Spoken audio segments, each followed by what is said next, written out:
Hi everyone and welcome to the final episode in our Rise of Bread series. Today we get to the present day. Out of the many varieties of modern breads, we will be making two from the land of the rising sun. And at the end of the video, we will give you a sneak peek into the next series. But first we have to talk about how we got to present day bread. The bread from your local bakery got to its final form in the mid-19th century, with the introduction of fresh yeast. Well, sort of. The first couple of decades, after fresh yeast was invented, some bakers stuck to the balm from their local brewery. But it wasn't long until the price and convenience of fresh yeast took over. Since the mid-1800s, the basics of bread have remained pretty stable. Of course, there have been changes in preferences and varying trends, like the recent resurgence of sourdough. We are not going to make all of these loaves now, but we've made a few more companion videos for those of you who want to see how these are made. However, all of these lovely loaves are typical of artisanal baking, made on a relatively small scale. In other words, the local town bakery, making fresh loaves every morning. There is an entire different story to be told about the most popular bread of the modern age, the industrial loaf. This snazzy new yeast might have been great for small bakers, but the Industrial Revolution brought with it a huge increase in population, creating a massive demand. Eager to capitalize on this, bakers went industrial. Bread initially didn't play along though. The rising process was too slow, and on a large scale, even the modern yeast produced inconsistent results. In addition to this, flour, kept in damp warehouses, didn't always produce the whitest loaves.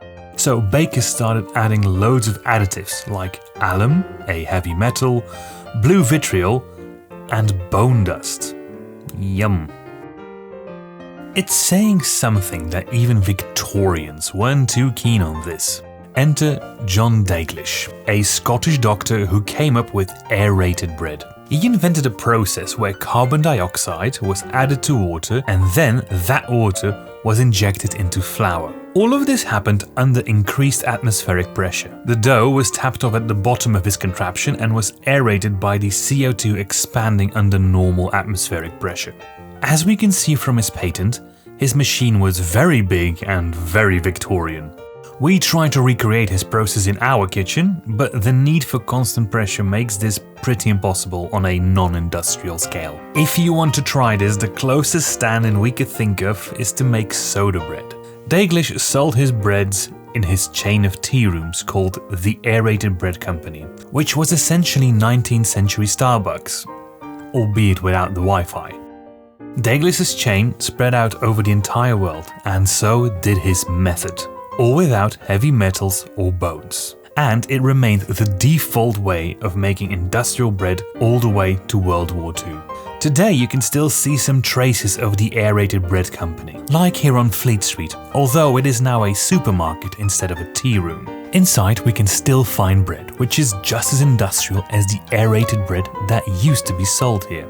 But these are made with yeast, using the Chorleywood bread process.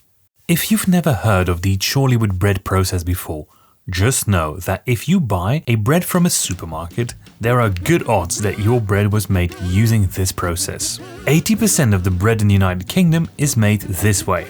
So what exactly is the Chorleywood process? In the 60s, the supermarket was on the rise, and Dalglish's method had gone out of fashion. Although bulk-made yeasted bread no longer contained bone, it still wasn't very cost-efficient, especially since the high-protein wheat used to make it had to be brought in from North America. In the 60s, three blokes from the British Baking Industries Research Association, Chorleywood, developed a process that allows for the production of commercially viable fluffy bread that's made with British wheat. The Chorleywood method is still used in the present day since it's cost efficient and produces bread with a longer than normal shelf life. We're not going to get into the details of the process here as it is quite technical. The key differences are that, firstly, the dough is conditioned and stabilized using scary sounding additives like ascorbic acid. Secondly, some of the water is replaced with solid fats to enrich the dough, a bit like a brioche. This extends the shelf life. Lastly, the kneading process is done mechanically, at speeds not humanly possible. In addition, it is also done under a controlled atmosphere, under increased pressure at first, and under reduced atmospheric pressure in later stages. Which means that we won't be able to recreate this one either. But let's be honest, it's just easier to go buy a loaf. The Chorleywood process is often cited as the epiphany of over-processed industrialized foods that are bad for you. And while it is true that artisanal bread is less likely to contain added solid fats, nothing in these breads is inherently bad for you. The ascorbic acid has a different, much nicer sounding name: vitamin C. We are great fans of homemade artisanal bread here, but we will not be guilt-tripping anyone for buying budget-friendly and convenient bread. So keep enjoying that sarnie.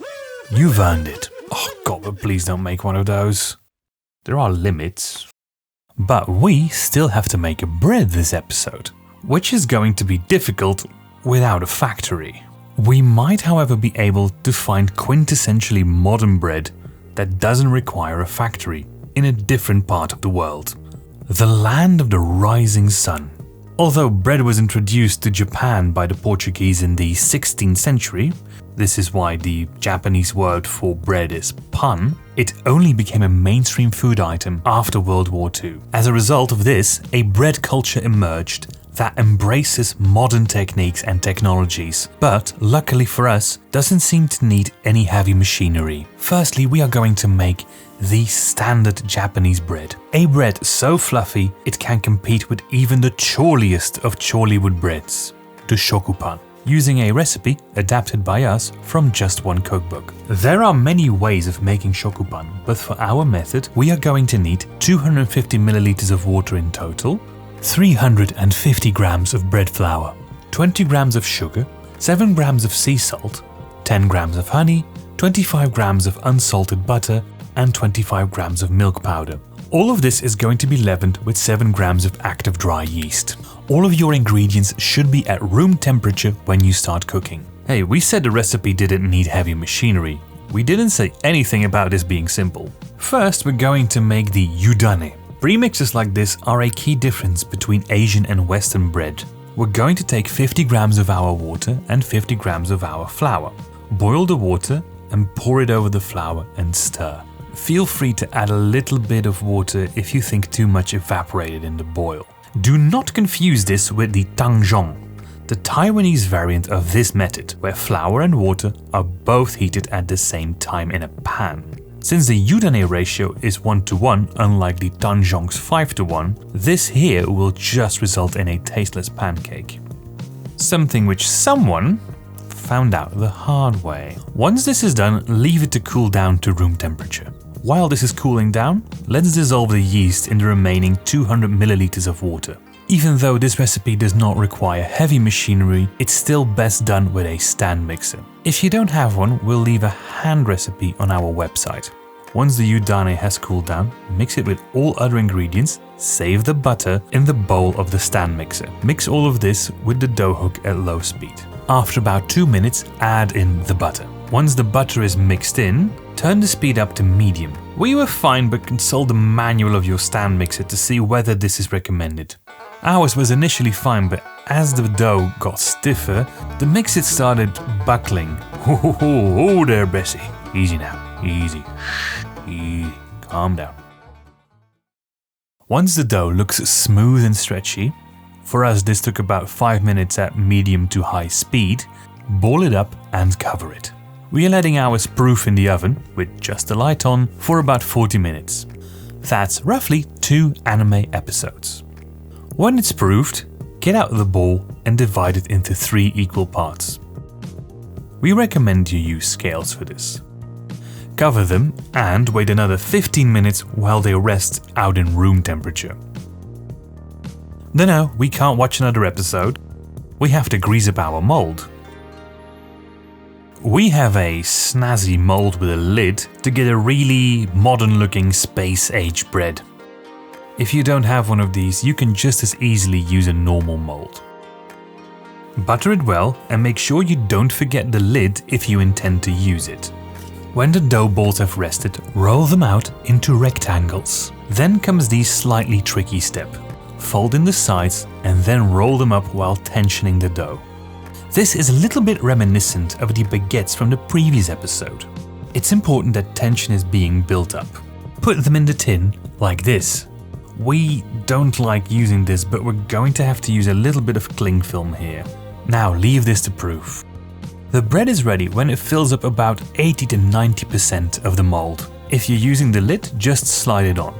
If you're going sans lid, you might want to give the bread an egg wash. Then let the bread bake for about 30 minutes. In an oven preheated to 210 degrees Celsius. Again, this depends on your oven. Once it's ready, take it out of the tin and let it cool down. When you cut into your shokupan, you will find a crumb so fluffy you'll give all the supermarket breads a run for their money.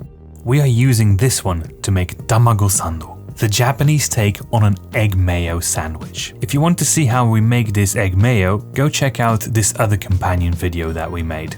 We're making a lot of these. Shokupan has been called the anti-sourdough, and we are minded to agree. It's soft, fluffy, and very, very white. While rugged sourdough bread goes better with robust cheeses, whereas shokupan goes better with the aforementioned egg salad and things like cream cheese and jam. We could end it here and cut to the dishes. But it feels wrong to end this series on a normal bread, so let's do something more festive. Since we are in Japan, let's make Melon Pan, which is famous for not having any melon.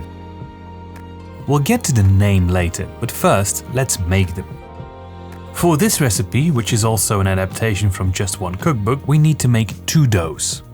Firstly, we need to make a bread dough and then a biscuit dough. This is all going to sound very complicated at first, but don't panic, it's easier once you start. This dough can also be easily made by hand, but since the theme of this episode is modern breads and we already had the stand mixer out, we're going to stick with the stand mixer method. We start with the bread dough, for which we'll need 225 grams of bread flour, 25 grams of cake flour. Don't worry if you don't have cake flour. Bread flour or plain flour works fine. 3 grams of salt, 40 grams of sugar.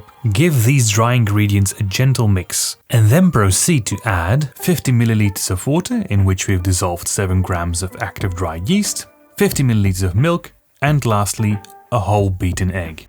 As soon as it all comes together, add 35 grams of room temperature butter. No need for this one to buckle. Slow speed will be fine from start to finish, which should be between 5 to 7 minutes. Then take it out and leave it to proof for about an hour and a half. Take a break for about 1 hour and then we can start making our biscuit dough. Give your stand mixer bowl a quick wash, or take out your second bowl if you have one, you capitalist. Change the dough hook to the paddle and put 60 grams of butter in the mixing bowl, along with 100 grams of sugar. Once that's beaten smooth, add in the beaten egg. But unlike with the bread dough, we're going to add this one bit by bit. Once the egg is fully added and incorporated, take the bowl off the mixer and put on a sieve. Measure out 200 grams of cake flour, to which we've added 2 grams of baking powder. Sieve this all in and return this to the mixer. Mix until everything has come together. Don't go any longer, we don't want to overmix this. Ball it up and roll it into a sausage. Now, split it into 10 equal parts. Again, you want to use scales for this. Roll them into 10 balls and fridge them for about 10 to 20 minutes. This is just to stiffen them up a bit. Now we turn back to the bread dough. Get the dough out and knock it back. Also split this into 10 equal parts. As with the biscuit dough, use scales for this. Do not eyeball this. After you've split them, roll them up into little balls. Put them on a tray and let them rest at room temperature for about 15 minutes. While the bread dough is resting, take out the biscuit dough again. It should have firmed up by now. Start rolling them out into discs of about 10 centimeters in diameter. Once rolled out, put aside. Now this is where the tricky bit starts. Flour your workspace and take out one of the dough balls. Press it down, fold it in 3 and fold it in 3 again, just like this. Once you have a pretty little ball, take out a sheet of your biscuit dough and carefully wrap it over. and then tuck it under. There are many techniques for this. Some put it in a bowl and tension the biscuit dough with cling film, but we prefer to just do it like this. Keep in mind that you just need to tuck the biscuit dough under the bread dough. There is no need to seal it up at the bottom. This will only lead to tears and tears, unless you're a master pastry baker. Once they are all done, you can give them that signature grid shape with a dough scraper or the blunt side of a knife. But this is entirely optional. We are going to make half of them like this. Now leave them to rise for another 45 minutes. After they've proved, slide them into an oven preheated to 180 degrees Celsius for 15 minutes. And here we have melon pan, which should look, well, like a melon. Yeah, we see some resemblance. No, that just doesn't work. Some say the name doesn't come from melon at all, but is derived from the French meringue, but that just feels like another stretch. Other places call them pineapple buns, which we think is a better fit. Whatever it may be, melon or pineapple, they are delicious. They work both warm and crispy, or as a little snack the next day. It's been quite a journey. We've come from unleavened slabs of einkorn to advanced little rolls covered in a different type of dough. We hope you enjoyed the journey through the rise of bread as much as we did, and learned as much as we did. In our research, we discovered there are more types of bread than we knew existed. And in the end, we cherry-picked a very Eurocentric few. We never did roti, bagels, or even cornbread. So there is much left to explore, and we hope to get to that one day. Make sure to subscribe so you are with us on this further journey. But now we will leave you for a couple of weeks as we work on our next series. There will be some smaller videos coming out, but don't worry if we go silent for a bit. Would you like a sneak peek of the next series? For our next series, we are staying in Asia. We will explore how through time people have combined broths and dough strands to eventually arrive at one of the most popular dishes around. We'll hope you'll join us on our next journey.